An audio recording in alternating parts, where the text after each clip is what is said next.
आखिर कबीरदास की मृत्यु कैसे हुई, इस बात का संशय आज तक बना हुआ है। कबीरदास का जन्म वाराणसी यानी काशी में हुआ था और वह जीवन भर वहीं रहे। वाराणसी को लोग मोक्ष नगरी मानते थे क्योंकि काशी में मरने वालों को स्वर्ग की प्राप्ति होती थी। और वहीं वाराणसी के थोड़ा दूरी पर मगर नाम का कस्बा था जिसे लोग नरक नगरी मानते थे। ये मान्यता वहाँ सदियों से चली आ रही थी। कबीरदास अपने अंतिम समय में मगर चले गए थे क्योंकि वे वहाँ की रूढ़िवादी विचारधारा को बदलना चाहते थे कि काशी में मोक्ष और मगर में नरक मिलता है। इसलिए इस अंधविश्वास को दूर करने के लिए कबीरदास अपने अंतिम समय में मगर चले गए थे।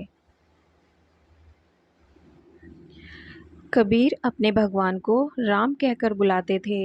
हालांकि उनके राम राजा दशरथ के पुत्र नहीं थे, बल्कि उनके राम निराकार, निर्गुण और न्यारे थे, जो सबके हृदय में निवास करते हैं। जब कबीरदास की मृत्यु हुई तो मुस्लिम समुदाय और हिंदू समुदाय में आपस में बहस छिड़ गई। कुछ ने कहा कि हम कबीर का अंतिम संस्कार मुस्लिम तरीके से करेंगे और कुछ ने कहा कि हम हिंदू तरीके से करेंगे। जब कबीरदास के शव के ऊपर से चादर हटाई गई तो वहाँ शव की जगह फूल मिले थे। उन फूलों में से आधे फूल मुसलमानों ने और आधे फूल हिंदुओं ने ले लिए और अपने अपने तरीके से कबीरदास का अंतिम संस्कार किया।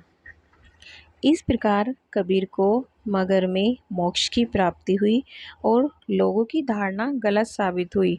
आज भी मगर में कबीरदास की समाधि बनी हुई है। ये था